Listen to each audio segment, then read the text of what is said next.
A continuación, Psicolife.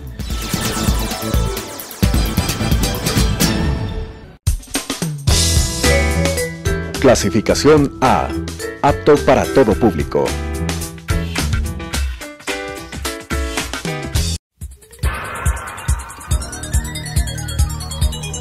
Las opiniones vertidas en este espacio por la producción y dirección del programa son de exclusiva responsabilidad de sus autores y de quienes intervienen en ellos.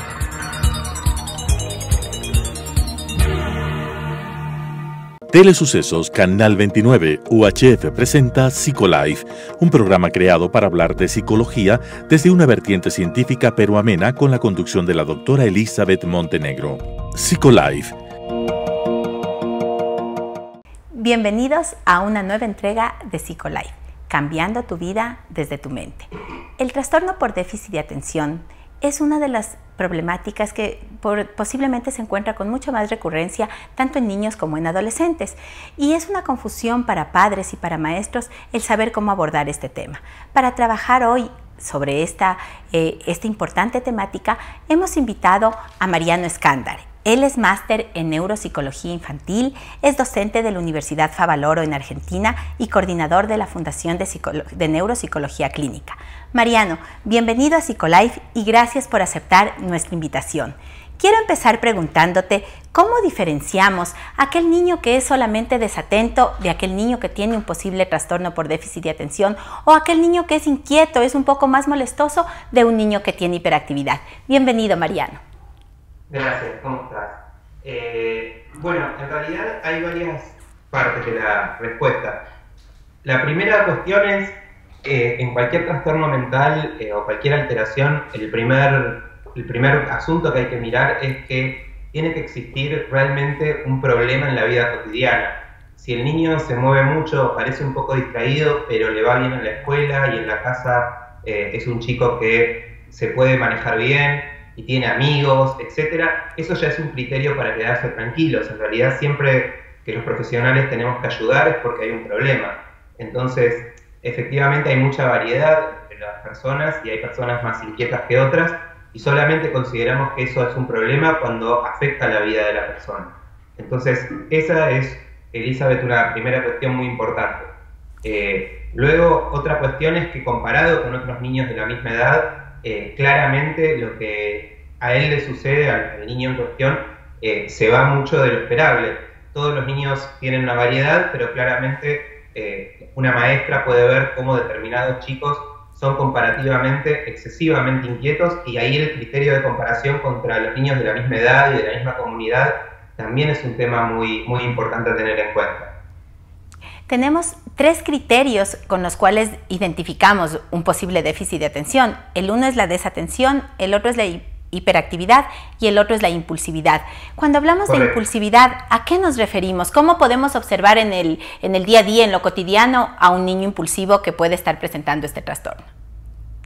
Bien, la impulsividad es el criterio que más se observa, sobre todo en niños más pequeños. Digamos, es lo primero que uno ve, que es una dificultad para controlar los impulsos, que se pone de manifiesto sobre todo en respuestas que no son apropiadas y que tienen que ver con no haber terminado de entender el contexto que rodea al niño. Entonces, muchas veces el niño, tanto verbalmente como conductualmente, hace cosas sin tener en cuenta las posibles consecuencias, tanto a nivel de lo que puede sucederle conductualmente, como también en lo que le puede suceder a nivel social, cómo queda parado delante de las demás personas, qué es lo que los demás van a pensar de él si él hace determinadas cuestiones. Son chicos que frecuentemente responden de forma muy apresurada a las preguntas, no terminan de entender lo que se está preguntando, que muchas veces ante una situación que los molesta pueden llegar a responder de una manera incluso violenta o agresiva, simplemente porque no pudieron procesar del todo la situación y entender que había otras cuestiones en juego. Entonces, básicamente es una cuestión que se pone de juego en lo motor, en lo verbal, y que también tiene que ver mucho con el poder demorar una respuesta, a veces posponiendo una gratificación, ¿no? Todos los chicos quieren divertirse o quieren jugar, etcétera, pero también en un momento determinado empiezan a aprender que tienen que poder esperar por eso, y esa dificultad para esperar también es muy característica de la impulsividad. Mariano, tú nos has dado algunos rasgos, algunas características tanto de la impulsividad que acabas de mencionar ahora, nos has hablado de la actividad en exceso y nos has hablado también de la atención. Yo me pregunto, tal vez muchos de nuestros televidentes que nos están observando en este momento dirán, bueno, mi hijo tal vez tiene estas características y estas también. ¿Será que tiene déficit de atención? ¿Será que es un chico hiperactivo? ¿Cómo se hace ese diagnóstico de la hiperactividad? Bien, en realidad justamente porque todas las personas tenemos diferentes niveles de movimiento y diferentes niveles de atención. Una de las principales cuestiones es, en una evaluación, ver hasta qué punto estas cuestiones se van de la media, se van de lo esperable, y por otro lado, descartar otras cuestiones que también pueden hacer que una persona, un niño, esté presentando estas conductas. En general, una persona puede estar distraída porque está preocupada, porque está triste, porque está con problemas de conducta, y entonces en realidad no es que no puede concentrarse, sino que no quiere concentrarse. El psicólogo o el neurólogo infantil descartan estas cuestiones, descartan que haya otras patologías, y que obviamente cuestiones más médicas, como que el niño esté durmiendo bien, que no tenga problemas hormonales, etc. Y si el niño tiene problemas de atención que le impactan en la vida cotidiana o problemas de hiperactividad y se descarta cualquier otra causa, entonces, más que nada por una cuestión de haber eliminado cualquier otro factor, uno llega a la conclusión de que tiene ese problema, porque no es un cuadro sobre el cual tengamos ningún estudio de laboratorio que podamos hacer, no es que va a salir en un análisis de sangre o en un electroencefalograma, sino que si están presentes los síntomas y ninguna otra cosa los explica mejor, entonces se llega a ese diagnóstico. Y otra cuestión importante, obviamente, es que sea un chico que uno no puede explicar estos problemas porque tiene un nivel cognitivo muy bajo o que no llega a entender lo que pasa a su alrededor. Tiene que ser un chico con una inteligencia normal, que a pesar de ser un chico con una capacidad buena, no puede hacer frente a las demandas que se le están planteando. Nos acabas de mencionar entonces algunos aspectos claves para tener en cuenta. Por un lado, esta permanencia en el tiempo de los síntomas. De hecho, en el manual, ¿no es cierto?, del DSM, que implica las características para hacer ese diagnóstico, habla de que este cuadro debe estar presente por lo menos durante 6 meses en el niño o en la persona a quien se va a hacer ese diagnóstico. Pero también nos dijiste algo importante. No es que necesariamente un electroencefalograma va a determinar si es que el niño tiene o no déficit de atención, o si la persona presenta este cuadro. Entonces, desde la neuropsicología, tú eres un experto en esa área, Mariano, además de las pruebas o del cuadro que tú nos hiciste referencia, ¿qué otros indicadores nos pueden dar cuenta de que estamos realmente frente a un caso como el que estamos mencionando y no equivocar el diagnóstico? Bueno, la evaluación neuropsicológica infantil en ese sentido es un procedimiento bastante sencillo que se puede realizar, que lleva unas horas y que permite tener un perfil cognitivo del niño y ver justamente si las áreas afectadas tienen que ver específicamente con la atención, con el control de impulsos, con la capacidad de organizar la conducta, y eso se ve en resultados de pruebas que se le toman al niño en un consultorio y que son bastante lúdicas para el niño, son bastante parecidas a lo que podría hacer con un pedagogo, no tienen ninguna, no son estresantes y permiten aclarar un poco el diagnóstico. Por otra parte, efectivamente lo que tú dices sobre la permanencia en el tiempo es importante. En general el DSM, cuando habla de más de 6 meses o más de un año, lo hace como una manera de establecer cronicidad. Tampoco sería esperable que un niño de 8 años haya empezado a tener estos síntomas a los 7. Lo más probable es que los haya tenido toda la vida. Lo que pasa es que muchas veces, a medida que la escuela se pone más difícil o que las exigencias de la familia respecto a un niño, porque ya está más grande, empiezan a ser más altas, empieza a hacerse más manifiesto. Pero en realidad lo esperable es que los padres no sientan que hubo un cambio en su hijo, sino que siempre fue así, siempre fue inquieto, siempre fue impulsivo, y por ahí ahora que está más grande todos hubiéramos esperado que se controle mejor y se hace más evidente que esta dificultad llegó para quedarse. Pero se trata de un cuadro crónico donde en general cuando uno empieza a hablar con los papás sobre cómo era el niño cuando tenía 4 o 5 años, encuentra una continuidad. Ese también es un tema para el diagnóstico diferencial. Si el papá ve que el niño tuvo un cambio abrupto, es mucho más probable que tenga otro tipo de problemas, que por ahí ahora esté más triste o ahora esté más preocupado, o a veces hubo un problema familiar y los papás se separaron y entonces el niño está angustiado. pero en general lo que esperamos es que no haya habido ningún cambio en la manera de ser del niño, más que los esperables por el desarrollo, ¿no? Mariano, tú nos hablas entonces de esta cronicidad, es decir, de esta permanencia en el tiempo, y eso nos indica o nos lleva a pensar, obviamente, que el trastorno con déficit de atención es algo con lo cual el niño nace. Y de hecho, los últimos estudios del cerebro muestran que hay diferencias en ciertas áreas del cerebro, tanto en las áreas frontales que tienen que ver con la corteza ejecutiva, en áreas específicas, con las funciones, ejecutivas, y en áreas específicamente de las emociones y del control de los impulsos, que se han observado diferentes en los niños con déficit de atención. En este cuadro que estamos hablando, ¿cómo afectan esas áreas? Porque tú dijiste muy bien, no es un niño que sea menos inteligente. ¿Cómo este cerebro, al ser diferente, hace que el niño funcione diferente? Bien, en realidad lo que nos muestran los estudios es que ciertas áreas que tú mencionaste muy bien, que tienen que ver con el autocontrol principalmente, tienen menos capacidad de trabajo. En general el problema se origina por el problema de autocontrol y luego va dando diferentes tipos de dificultades en diferentes áreas. Cuando pensamos en que el chico se distrae, en realidad se distrae porque al no poder regular sus propias funciones cognitivas, le presta más atención a aquello que le resulta más sobresaliente, en lugar de poder guiar su atención en función de lo que le piden los docentes o lo que en algún momento el propio niño puede darse cuenta que le conviene a largo plazo.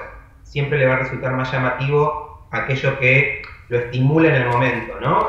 Los videojuegos o cualquier actividad que le resulte muy llamativa. Eso hace que esta falta de autocontrol empiece a guiar mucho la conducta del niño y que esta especie de cortoplacismo crónico, ¿no? Esta cosa de estar buscando todo el tiempo aquello que en el momento le genera más satisfacción, le dificulta actividades de largo aliento, ¿no? Le dificulte por ahí hacer cosas que en el momento le resultan aburridas pero que le van a dar un beneficio, que no son solo cuestiones escolares, sino también quizás hacer algo que a un amigo le gusta aunque a él no le guste, porque eso también lo va a convertir en un amigo más querido, más deseado, el poder posponer cierto tipo de egoísmos, digamos.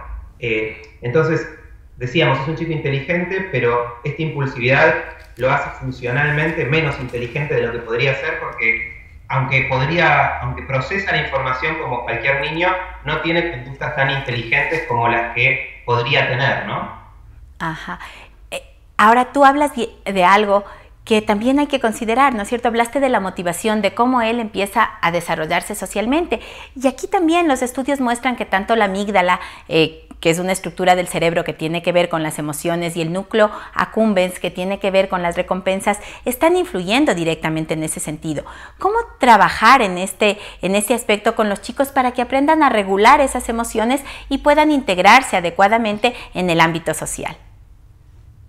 Bien, sí, sobre todo el área que más afectada está de estas que mencionaste en los niños con déficit de atención es el núcleo accumbens, y son niños que tienden a sentir un placer quizás más fuerte ante las cosas que les generan un bienestar inmediato, lo que hace que también les cueste mucho más motivarse con tareas más a largo plazo. Y la tarea de los padres en este sentido no es muy distinta a la que van a tener con otros niños sin este problema, pero la diferencia va a ser que los resultados y el esfuerzo que van a tener que poner los papás va a ser más grande. Siempre tenemos como padres nosotros esta tarea de ayudarlos a tener paciencia, a posponer gratificaciones, a aprender a esperar, y en ese sentido quizás el consejo para los padres es siempre saber de dónde parten. Si su hijo no puede esperar más de 2 o 3 minutos por algo, entonces el próximo desafío es que espere 4 minutos y luego que espere 5.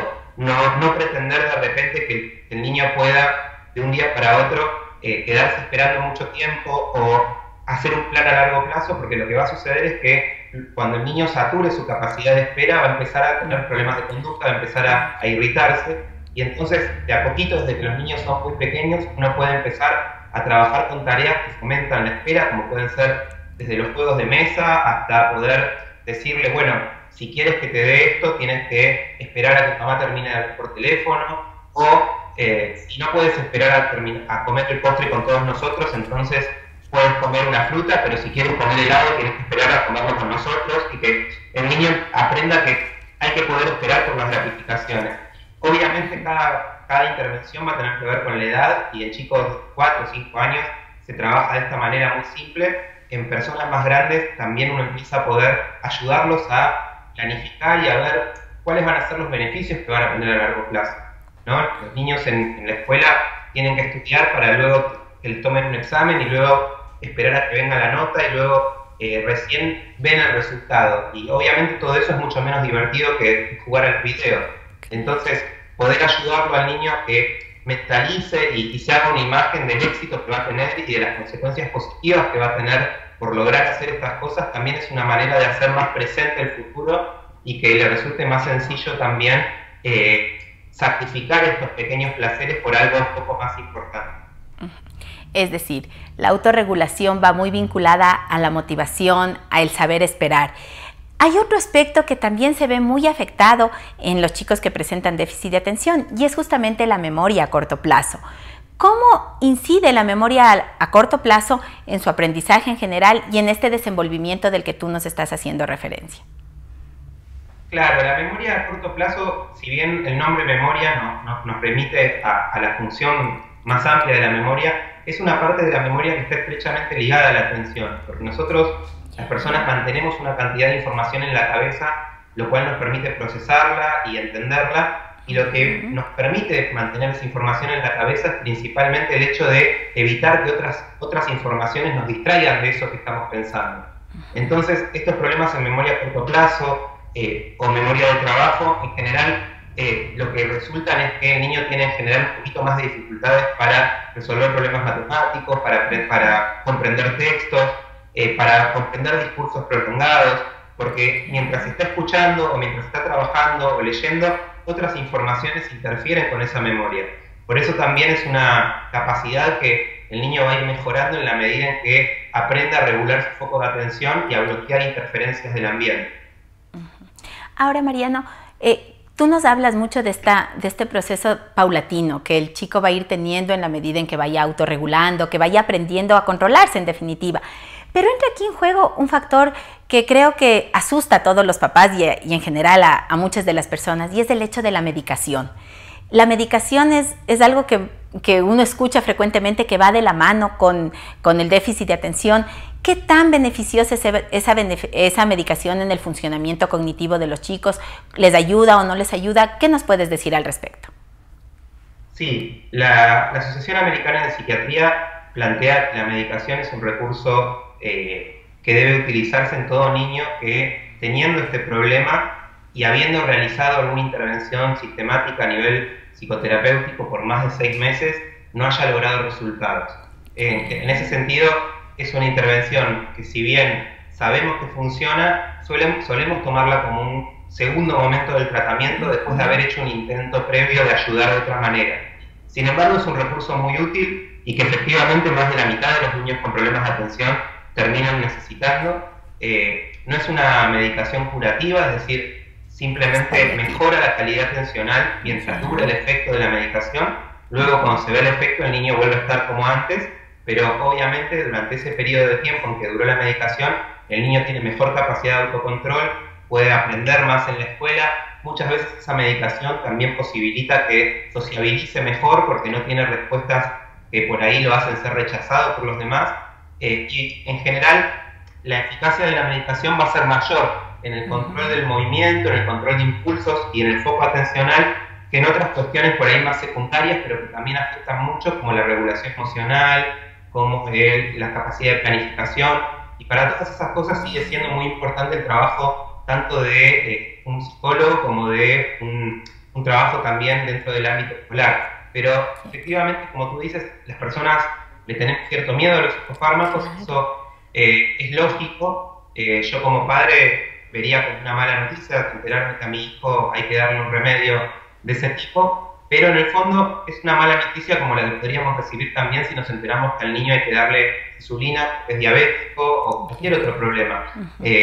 Siempre hay que poner en la balanza costos y beneficios, y yo siempre le planteo a los papás que así como la medicación puede tener ciertos efectos adversos, también muchas veces yo he visto niños que por no tomar la medicación tuvieron muchos efectos adversos, que tuvieron que cambiarse de escuela muchas veces porque perdieron amigos, y también eso hace una mella en la autoestima y también eso afecta a la persona. Entonces, siempre hay que tomar las decisiones con cierta frialdad y tomar en cuenta también qué se pierde y qué se gana. Una ventaja que sí tenemos con esta medicación, y por ahí con otros tratamientos no es tan así, es que los resultados deberían verse enseguida. Entonces, si el papá acepta que el niño sea medicado y luego de un mes de estar con el tratamiento no lo ven mejor, ya tienen una prueba de que no lo está ayudando y pueden decidir dejar de darle la medicación. Y en ese sentido, tomar una medicación no es una obligación de tomarla para siempre. Pueden probarla durante un tiempo, ver qué tan bien le hace. En función de eso, tomar una decisión por ahí más ecológica. Porque efectivamente hay un 75% de niños que mejoran con la medicación, pero hay un 25% a los cuales no les sirve. Y a ver, entonces por un lado, no asustarnos de esa medicación, puede ser algo muy beneficioso para ayudar al niño sobre todo a que empiece a funcionar en ciertas áreas de su vida, ¿no? En la escuela, estar más atento, más concentrado, y en las áreas sociales que tú también habías mencionado. Pero por otro lado, cuando no siempre funciona eso, ¿qué otras alternativas tenemos? Bueno, además considerando que la medicación debe ir acompañada siempre al tratamiento psicológico y educativo, como tú decías, pero ¿qué otras alternativas también podemos tener para hacer frente a este trastorno? Bien, en realidad, tú sabes, yo soy psicólogo, no médico, pero obviamente te digo lo que sé, pero claramente los papás tienen que tener en cuenta que estas cuestiones las deberían profundizar más con un médico. Hay más de una medicación, cuando falla una se puede probar con otra, y si ninguna medicación funciona se puede tratar de ayudar al niño con otros recursos que no van a ser tan eficientes quizás como la medicación si hubiera funcionado, pero que van a mejorar la calidad de vida. Por lo pronto, en general tratamos de aumentar el nivel de supervisión y de ayuda que le damos al niño, llegando en algunos casos a que el niño necesita alguna clase de acompañamiento en el aula o alguna clase de apoyo para que esa impulsividad no lo meta en problemas. Si logramos que la medicación lo haga, quizás es más fácil, no es necesario supervisar tanto, pero cuando sabemos que un niño tiene estas dificultades y que no lo podemos ayudar de otra manera, tratamos sí de que la maestra y también eventualmente algún recurso externo que se pueda agregar dentro del aula lo ayuden a suplir esta dificultad, trabajando de una manera más individualizada, más uno a uno, porque claramente lo que le falla al niño no es su capacidad de aprender, sino su capacidad de focalizarse para aprender. Entonces, si alguien lo ayuda a focalizarse, él va a poder aprender, pero claramente esa no es la situación más fácil en un aula donde por ahí está acompañado de 25 o 30 otros niños. Mariano, muchas gracias por todas las recomendaciones, por todas estas informaciones que nos has proporcionado en relación a este tema, que creo que siempre es importante para las personas. A veces lo escuchamos cotidianamente, pero creo que es fundamental el que podamos ir conociendo cada vez más en profundidad cómo funcionan estas dificultades, tanto en chicos. Nos quedó el tema de los jóvenes y ya no tenemos tiempo para abordar, pero en otro momento te comprometo a hacerlo, a que nos acompañes nuevamente en Psicolife. Y quiero terminar con una frase de Russell Braitley. El TDAH es mucho más que un problema de atención, hiperactividad o impulsividad. Es un trastorno del sistema ejecutivo del cerebro, un sistema que es esencial para el buen funcionamiento en la escuela y en la mayor parte de situaciones cotidianas. Frente a eso tenemos un compromiso como padres, como educadores, como sociedad entera para ayudar a estos niños que tienen esta dificultad, a que se incluyan adecuadamente en la institución escolar y también en las habilidades sociales que deben desarrollar. Gracias por habernos acompañado en esta ocasión en Psicolife. Les invitamos a una nueva entrega la próxima semana. Hasta luego. Las opiniones vertidas en este espacio por la producción y dirección del programa son de exclusiva responsabilidad de sus autores y de quienes intervienen en ellos.